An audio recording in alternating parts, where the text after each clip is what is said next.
Professor Julian Birkinshaw of London Business School is going to talk about putting innovation at the heart of book. He hasn't done your thing for you, has he? I thought he might have done.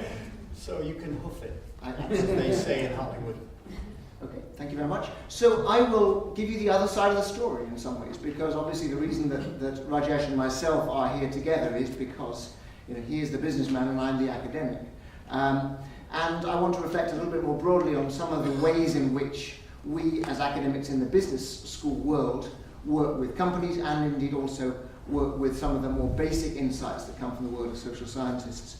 I see business schools, not everybody sees it this way, I see business schools as doing applied social science research. That is to say, we build on the foundations provided by particularly economics, social psychology, sociology, such disciplines, and we try to build on those insights in our applied setting, which, if you like, is the company.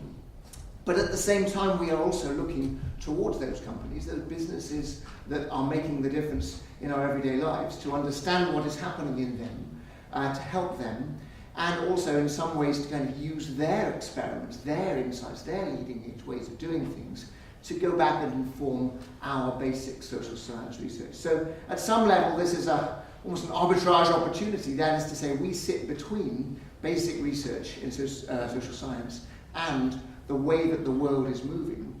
And when it works effectively, business school research both helps practice, but also actually informs theory in a useful way, because obviously we are seeing things happening as they unfold. So that is how I see the world of business school research. I have spent 20 years now working in various aspects of trying to particularly understand what it is that makes big companies successful. And of course the irony is that big companies have got to a stage of bigness by being by being innovative, by being good at things. But the bigger they get, the more bureaucratic they get, and the harder they find it to actually continue to be innovative. They often get overtaken by nimble, fleet-footed rivals. So I've always had a sort of an eye on Tata as a company. It's obviously one of the biggest, most successful conglomerates in the world. It's obviously had some very successful products. You all know the Tata Nano as this very, very low price, affordable car. Some of you will have come across the Tata Swatch, which is this low-cost, water-purifying product. Tata's been successful, no question. But as so many successful companies realize, in order to stay successful, they have to find better ways of working. They have to try to find ways of overcoming, if you like, the bureaucracy that makes their life difficult. So I was approached, I guess it was 6 or 7 years ago now, by a senior chap at Tata, and they said, look, I've been reading your research, it sounds interesting, would you like to help us in some shape or form? And that took the form initially of a 2-day seminar in Mumbai with one of the Tata businesses, and then that spiraled out into a much broader relationship where I've helped Rajesh and his team to build various surveys and questionnaire devices in order for them to become more effective at doing innovation. And of course this is always a work in progress, and in some ways, of course, all I'm doing is providing them with some ways of looking at things, some frameworks to help their own thinking. Not every company is like Tata, let me be clear. There are many big companies who have no time for academic research. I mean, it's a shame, but there are many who simply don't have either the bandwidth or the intellectual curiosity. But it turns out that Tata is one of the ones who actively read up on what academics are doing. And they want to figure out what the latest thinking is, and when they see it, as they did with me, they approach us and they say, would you like to help us do this? And of course, we absolutely love those opportunities because it becomes an opportunity for us to learn from them as well. So, a brief insight from the academic perspective into exactly what Rajesh has just been talking about. It might sound straightforward to help a big organization to become innovative, but actually it is incredibly difficult. This little chart here, it's from a famous book called Images of Organization. And in essence, what it says is, you may think of the organization as a machine, you may think of it as a brain, but it turns out that organizations are incredibly complex things. They are political coalitions, they are sort of social systems, they are networks, they are also engineering constructions. And the key insight that is as follows, which is the more we try to engineer our organizations to make them good at innovation, sometimes the worse problems we create. I'll just give you one specific example so you understand what I'm talking about. If you create a pipeline, a stage gate mechanism, a mechanism for pushing projects through a sort of pre-channeled set of hurdles. Why would you do that? You do that in order to attract the most exciting projects, in order to kill off the ones that don't work very well.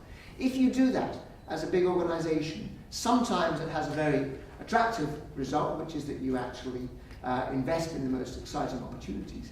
Sometimes it has the exact opposite result to the one you intend, which is that what you do is you create a very bureaucratic process that slows everything down and ultimately stops you from delivering any new project. So, I've heard executives say, if I want to kill an innovation project, I put it into my pipeline.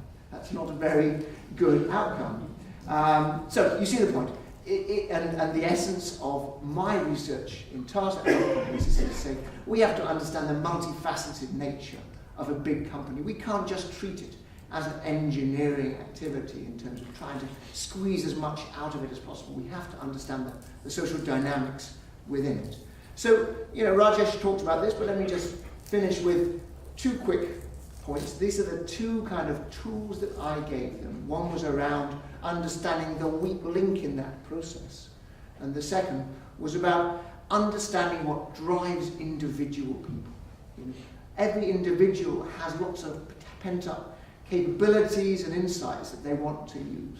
But frankly, most big organizations do a terrific job of suffocating and killing those off. Why?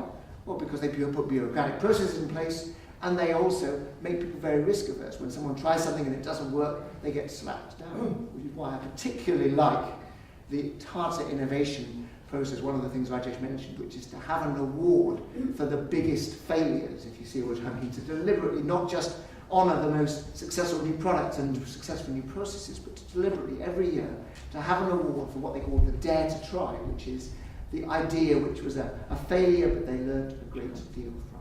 So, enough from me. All I wanted to say there was to really give you the other side of the story from Rajesh, to say we as academics, we obviously enjoy working with companies, we think we've got a lot to offer them, but it has to be a fit. There have to be a receptivity on the part of the company to ensure that the ideas that we've got are actually working within their needs. And when it works particularly well, as I say, we then take those insights, as I have been doing, and inform our academic colleagues so that we can actually make advances in some of the basic disciplines of social science.